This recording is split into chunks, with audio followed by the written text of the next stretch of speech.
At 12:29 on December 21st, 1989, 100,000 people in Palace Square cheered Nicolae Ceausescu.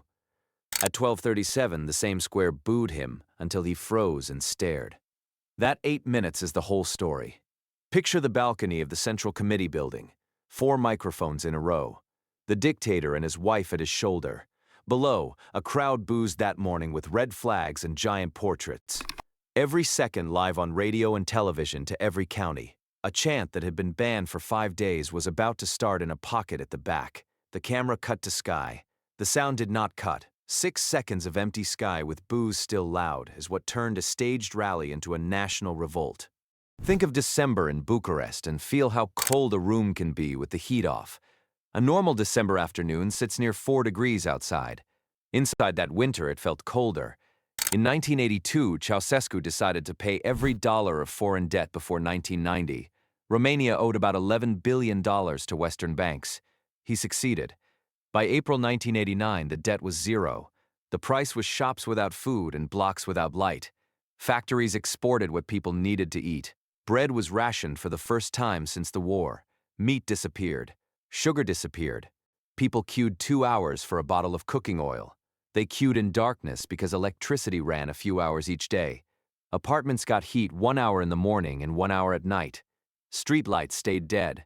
Cars waited for petrol that never arrived. While kitchens went cold, a palace kept growing. Ceausescu ordered a fifth of old Bucharest cleared to build the Palace of the Parliament. 365,000 square meters of floor, 1,100 rooms, almost 4 million square feet, about 600 houses placed side by side. 700 architects drew it. 20,000 workers built it for 13 years. The bill equaled 5 years of the national budget. The country paid it with hunger. The palace ate everything the shops lost. Drive 400 kilometers west to Timisoara. December 16th. A crowd stands in front of a Hungarian Reformed church to stop an eviction. The pastor who refused to leave is Laszlo Tokes. He is 37 and preached in Hungarian against demolishing villages and controlling churches. A court ordered him moved on December 15th. His congregation blocked the vans by standing outside his house. 200 people the first evening. More the next. First they chanted, "We want bread." Then down with Ceausescu. Say that out loud in Romania in 1989 and understand the risk. The Securitate employed about 11,000 officers and 500,000 informants. For 22 million people, that is 1 informant for every 43 citizens. 1 person in every classroom. 1 person on every stairwell of a block. No one said that chant lightly in a square. On December 17th, Ceausescu ordered the army and the Securitate to fire without warning. At least 72 people were shot dead in Timisoara that week and almost 300 were wounded. Bodies were collected and driven away. The city was sealed by troops. Yet word ran faster than trucks. A train driver whispered it at the next station. A phone call carried it over a crackling line. Hungarian television across the border showed it. By December 20th, the strike had spread across Timisoara and the city answered with the name of its dead. Ceausescu flew home from Iran on December 20th. That night he went on television and blamed fascists and foreign Hungarians for Timisoara. Then he ordered a rally that would prove the country was calm. Understand how these rallies worked, because this one was built like all the others. On December 21st, the party bussed workers from factories to Palace Square. They were told they would get the day counted and they would be fired if they refused. About 100,000 arrived by 10 in the morning. Plainclothes Securitate agents formed a ring and kept the crowd 30 meters from the front of the building. Police held the outer edge. Workers were handed red flags and large portraits of Ceausescu and his wife. The mayor of Bucharest had organized it down to loudspeakers and slogans. A balcony waited on the second floor of the Central Committee building. The speech was set for 12:30 and booked live on radio and television to every county. The plan was simple and it had worked 20 times before. Show flags on the square. Show the leader on the balcony. Let cheers prove obedience. The simple story about the next 8 minutes says hunger finally beat fear and people who were forced to cheer chose to boo. That story feels true. It has evidence. People were hungry.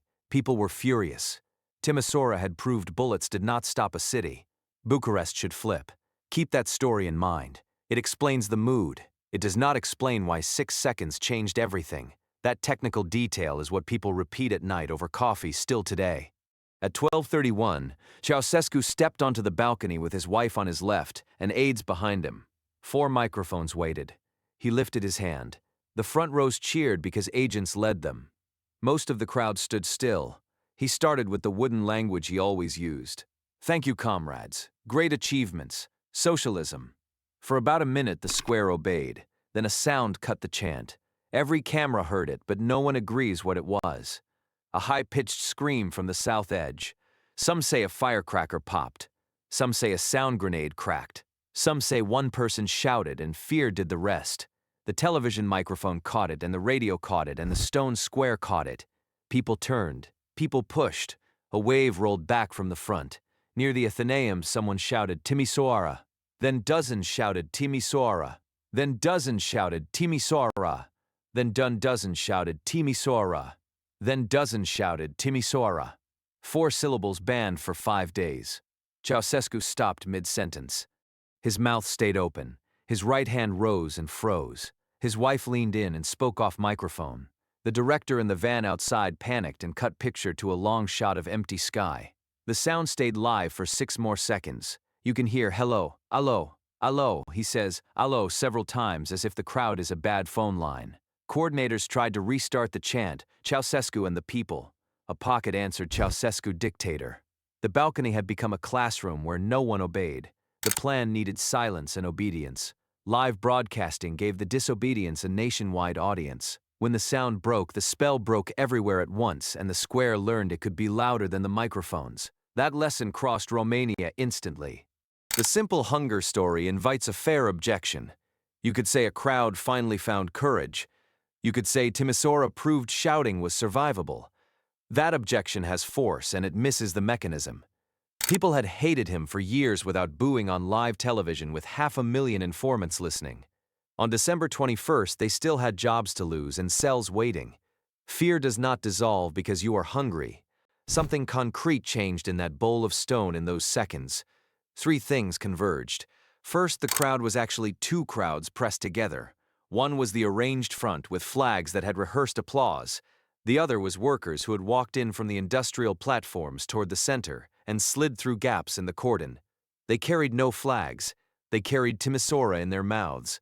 Second, the noise was ambiguous and the microphones made it decisive. In a normal rally, a scream is ignored and the leader stays louder than any chant. This time, radio and television did not cut for 6 seconds. The country saw Ceausescu lost on a live picture of sky. A student shouting in a factory yard is invisible. The same shout on national television with the dictator frozen is proof that punishment did not come instantly. That is a different fact to stand on. Third, the square is a hard bowl. Sound bounces off stone facades. A chant of Timisoara started in a pocket and echoed as if it came from everywhere at once. The agents who were paid to lead cheers could not find the pocket to smother. So the boo was not a moral wave moving neatly from back to front. It was a small pocket of noise turned into a citywide echo by bad acoustics. A worse decision left the sound live while the picture showed sky, and a crowd suddenly heard itself louder than the balcony. Ceausescu did not quit the balcony and disappear. He tried to shout over the noise for 9 more minutes. The speech lasted about 21 minutes and ended near 12:41. By then, the square was empty at the edges and filling in the center with people who had heard the live sound on battery radios. The party ended the rally after 10 minutes and told everyone to go home. No one went home. Around 6:20 that evening, protesters built a barricade near the Intercontinental Hotel. They dragged trucks and sheets of metal and tables and chairs from the Danube restaurant. Soldiers arrived and at first fired as ordered. Then the order chains snapped. The defense minister was found dead that afternoon. The official report said suicide. Many officers did not believe it. The general who quietly ordered troops back to barracks without telling Ceausescu was Victor Stanculescu. He was made acting defense minister late on December 21st. In University Square and around the hotel, the shooting kept going into the night. Between 60 and 70 people were killed in Bucharest that night between December 21st and 22. Picture the wide boulevard under a cold, hard winter sky. A concrete hotel tower like a jagged tooth above the square. A line of armored vehicles. A barricade of restaurant furniture, people holding flags with the communist emblem cut out, leaving a round hole in the middle. They lifted that hole toward the balcony and shouted, "We are the people." For one night, the city belonged to itself and the morning would decide everything. At 9:30 on December 22nd, the center of Bucharest filled again. This time, no one had been bussed in. Hundreds of thousands walked from factories and housing blocks. The army no longer blocked Palace Square. By 10, the crowd was pressed against the Central Committee building and could not be moved. Ceausescu climbed to the balcony a second time near 11. He offered money. He announced higher wages. He announced higher pensions. The crowd roared "murderer" and Timisoara louder than the day before. Soldiers inside lowered rifles. Stanculescu told Ceausescu the building could not be held and he must leave from the roof. At 12:07, a white helicopter rose from the pad into winter wind while the crowd below threw stones that fell short.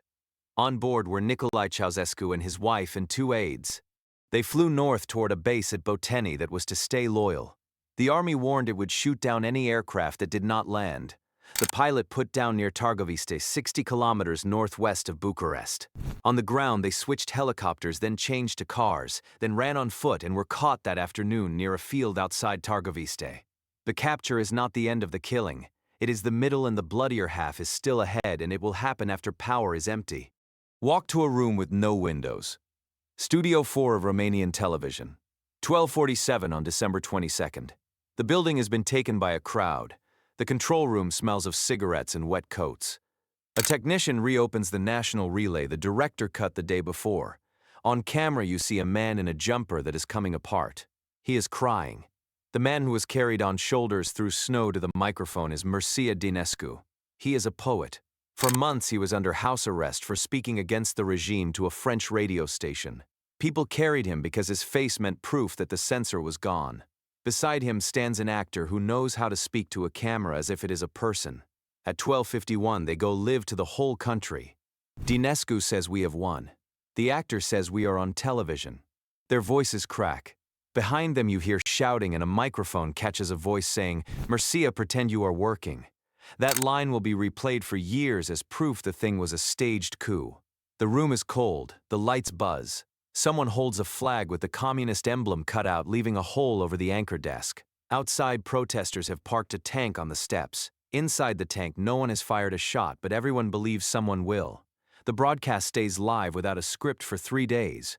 Romania had never seen unscripted television. People stay home and watch the studio as if it is the square. Whatever happens next will be decided by who controls that room and whether the room can tell the truth while it is afraid. You should be skeptical about what happened after the roof was empty, and you should be. The revolution was not a clean victory of good over evil filmed in one square. Between December 16th and 22, about 162 people were killed. Between December 22nd and the end of the month, about 942 people were killed after he had fled. More than 9 out of 10 deaths happened after power was empty. Official figures put the total at 1,104 dead and 3,352 wounded. Almost all wounds after December 22nd came from army units shooting at each other and at civilians. A rumor that terrorists were attacking was still kept alive. On television, new leaders appeared. The man who announced a new government that afternoon had been a senior communist. He co-led the National Salvation Front, which claimed power on December 22nd. At first, people trusted him because he was on the screen. Then the screen told them Securitate loyalists were in every city, poisoning water and firing from rooftops. Those terrorists rarely appeared alive. When investigators looked later, they found no captured terrorists. The firing was real. The bodies were real. The story about who was firing was not. On December 25th, in a barracks at Târgoviște, a tribunal tried Nicolae Ceausescu and his wife for genocide. The trial lasted about 2 hours. The general who had put them on the aircraft that left the roof had organized the court. The Ceausescus said the court was illegal. They were sentenced and shot against a wall that afternoon. If you think a 2-hour trial against a wall is not law, you are right. It was politics trying to stop bullets with a broadcast, and the bullets kept firing after the verdict. Romania keeps the barracks wall in Târgoviște, where the Ceausescus fell, and repaints the room as it was. It keeps the balcony on Revolution Square and the bullet marks near the Intercontinental. What it does not keep is a list of who fired after December 22nd, or why 900 families buried someone for a rumor. The break on the balcony lasted 6 seconds. The echo lasted 4 years.